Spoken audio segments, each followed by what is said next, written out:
Selamat pagi, Assalamualaikum warahmatullahi wabarakatuh. Salam sejahtera, salam kompeten untuk kita semua.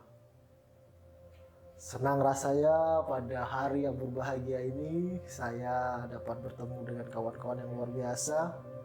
Mungkin sebelum kita memulai pada kesempatan kali ini ingin memperkenalkan diri. Saya Rizal Zainal Abidin. Pada kesempatan kali ini ingin berbagi, ingin sharing dengan kawan-kawanku semuanya tentang satu tema yang luar biasa yang mungkin bisa saling memberikan kita tambahan ilmu tentu saja untuk berkembang ke depannya. Apa tema yang luar biasa yang akan kita bahas pada kesempatan kali ini? Yang akan kita bahas kali ini adalah satu tema tentang bagaimana kita merangkai masa depan kita. Apa itu? Itu adalah hubungan kerja. Ini adalah tema yang luar biasa. Tentu kita semua nantinya akan terkait dengan hal ini. Apa itu hubungan kerja? Elemen-elemen apa yang mendukung hubungan kerja itu? Ini akan kita bahas secara lebih teliti, lebih spesifik, yang nantinya kami harapkan juga bisa berguna untuk saya pribadi dan kawan-kawan sekalian. Kawan-kawan sekalian, ada nggak yang tahu apa itu hubungan kerja? Ya, kita lihat hubungan kerja ini kan terdiri dari dua kata ya kawan-kawan ya. Satu hubungan, kedua kerja. Betul sekali. Lalu apa hubungan kerja ini?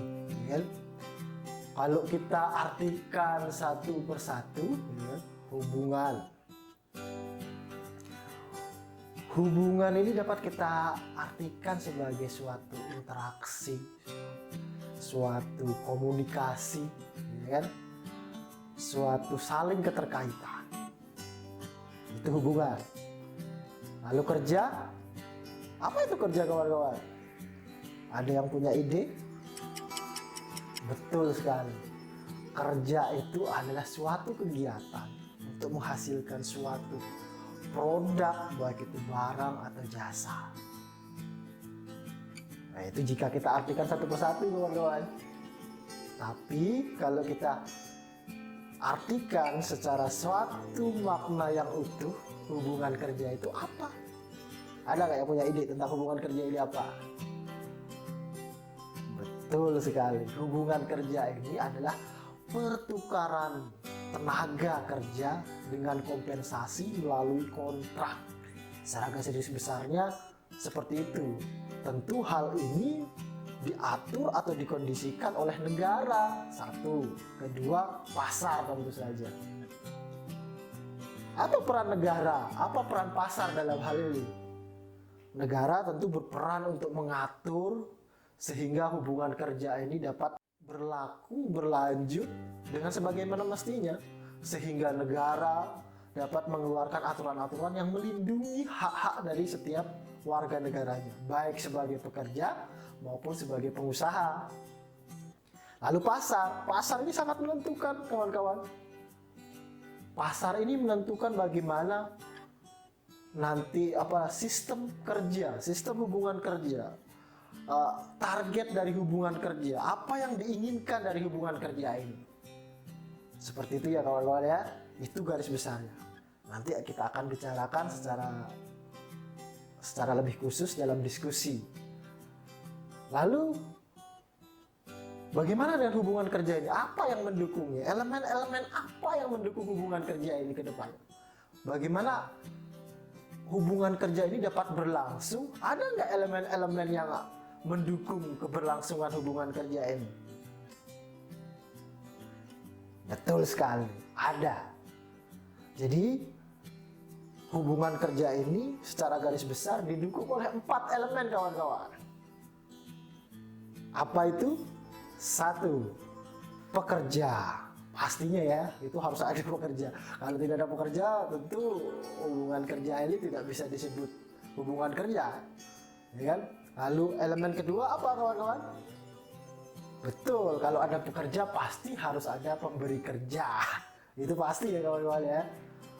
Lalu yang ketiga seperti saya sebutkan tadi itu harus ada peran negara.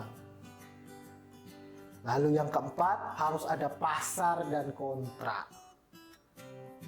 Nah ini adalah elemen-elemen yang menentukan bagaimana keberlangsungan dari hubungan kerja itu kawan-kawan. Lalu kawan-kawan, kalau kita bahas secara detail, mungkin nanti lebih khusus lagi dalam diskusi ya. Tapi setidaknya secara luas, mungkin pekerja. Apa sih itu pekerja kawan-kawan? Nah, ada yang mau menyampaikan ide-idenya? Betul sekali. Pekerja itu seperti yang kita tahu ya secara luas adalah orang yang memberikan tenaga kerjanya kepada pemberi kerja tentu saja ya kan, untuk tercapainya suatu produksi. Inilah pekerja ya secara garis besar ya kawan-kawan ya, secara gampang lah kita untuk memahaminya. Lalu kedua, siapa tuh pemberi kerja? Nah, kalau di dunia usaha tentu pengusaha ya kawan-kawan ya. Pengusaha, atau kalau kita berbicara soal organisasi pemerintah, ya tentu pemerintah dalam hal ini instansi-instansi terkait mungkin ya. Mulai dari Menpan, BKN, lalu instansi-instansi atau lembaga-lembaga yang diberikan amanah untuk mengelola pekerja itu. Lalu negara ini sebagai suatu wadah ya kan, yang mengatur, memberikan rule of the law ya kan, yang harus dilakukan, apa yang boleh dilakukan, batasan-batasan apa yang tidak boleh dilakukan ya kan. Terus bagaimana hak dari pekerja, bagaimana kewajiban memberi kerja atau sebaliknya, negara berperan untuk itu. Lalu selanjutnya pasar dan kontrak. Ini elemen-elemen yang penting. Pasar dan kontrak. Pasar ini kalau di dunia usaha ini kan menentukan nilai dari produk kita. Lalu outcome kepada perusahaan. Ya kan? Ini akan menentukan bagaimana output yang harus dikeluarkan oleh pekerja. Kawan-kawanku yang luar biasa. Untuk selanjutnya saya ingin berikan gambaran lain dari hubungan kerja ini. Jadi kawan-kawanku yang luar biasa, hubungan kerja ini memiliki 4 model hubungan kerja. Apa saja kawan-kawan? Pertama, hubungan kerja model egois neoliberal. Kedua, hubungan kerja apa kawan-kawan? Hubungan kerja unitarisme. Lalu ketiga kawan-kawan, hubungan kerja pluralis. Lalu yang keempat adalah hubungan kerja, yaitu hubungan ketenaga kerjaan kritis. Nah, ini akan kita bahas satu persatu kawan-kawan. Apa arti dari masing-masing model hubungan kerja ini? Oke, yang pertama, hubungan kerja egois neoliberal.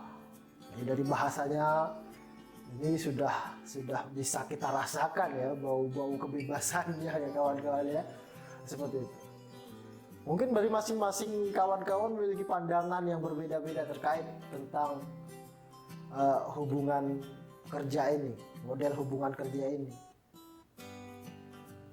Jadi mungkin secara gamblang, secara general, mungkin bisa diartikan seperti ini kawan-kawan. Hubungan kerja egois neoliberal, mohon maaf. Ini adalah hubungan kerja dipandang sebagai transaksi yang saling menguntungkan pada pasar bebas antara pihak-pihak yang mementingkan kepentingan hukum dan ekonomi. Nah, itu poinnya seperti itu kawan-kawan. Jadi model hubungan egois neoliberal ini dipandang sebagai transaksi yang saling menguntungkan. Itu poinnya. Seperti itu kawan-kawan. Lalu yang kedua, model hubungan kerja unitarisme. Apa hubungan kerja unitarisme ini? Hubungan kerja unitarisme terdiri dari kemitraan kawan-kawan, kemitraan yang bersifat jangka panjang antara karyawan dan pemberi kerja. Sehingga hubungan ini memiliki kepentingan yang sama kawan-kawan antara karyawan dan pemberi kerja. Seperti itu. Jadi karena memiliki kepentingan yang sama, model hubungan kerja unitarisme ini mengenyampingkan konflik kawan-kawan. Konflik dalam model hubungan kerja unitarisme dianggap sebagai suatu hal di luar sistem. Artinya tidak perlu kita bahas. Ya kan? Karena di sini yang utama adalah kepentingan dari pekerja dan pemberi kerja. Dan sifatnya adalah harus saling menguntungkan. Nah, seperti itu. Itu poin-poin dari model hubungan kerja unitarisme. Lalu yang ketiga kawan-kawan, hubungan kerja yang bersifat pluralis. Nah, kalau kita bicara masalah plural, ini kan apa ya? Kalau di dunia mahasiswa itu plural ini kan berarti apa ya, menerima berbagai macam ya, keanekaragaman, mungkin seperti itu. Tapi kalau kita berbicara model utama hubungan kerja, maka hubungan kerja pluralis ini dapat kita artikan sebagai hubungan kerja yang menekankan tawar-menawar. Nah, ini poin pertamanya. Menekankan tawar-menawar antara pemangku kepentingan dengan kepentingan-kepentingan ekonomi yang sama, serta beberapa kepentingan ekonomi untuk bersaing. Nah, ini. Jadi ada tawar-menawar nih antara kepentingan yang satu dengan kepentingan yang lain. Dalam hal ini kepentingan pemangku kepentingan dari masing-masing pemangku kepentingan itu kan berbeda-beda ya kawan-kawan ya. Di mana kekuatan tawar-menawar ini kawan-kawan kadang tidak setara, yang disebabkan oleh keadaan pasar yang tidak sempurna.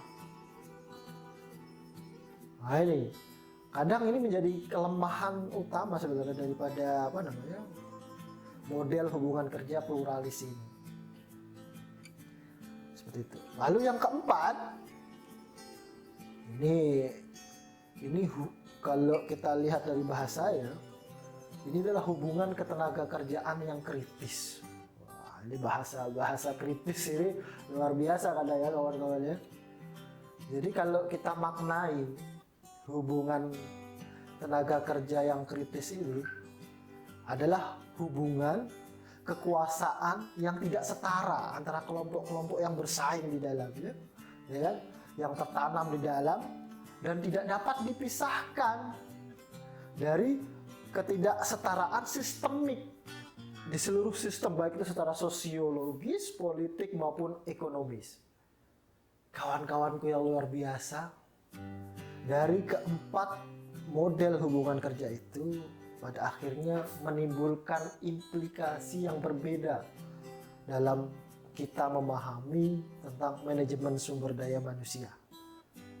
Implikasi-implikasi ini yang akan kita perdalam dalam diskusi selanjutnya.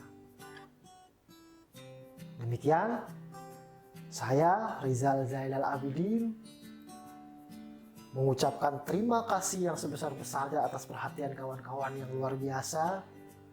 Semoga apa yang disampaikan dalam kesempatan ini dapat menjadi masukan-masukan untuk menambah ilmu pengetahuan bagi kita semua. Sekali lagi terima kasih atas perhatiannya. Assalamualaikum warahmatullahi wabarakatuh. Salam sejahtera, salam kompeten untuk kita semua.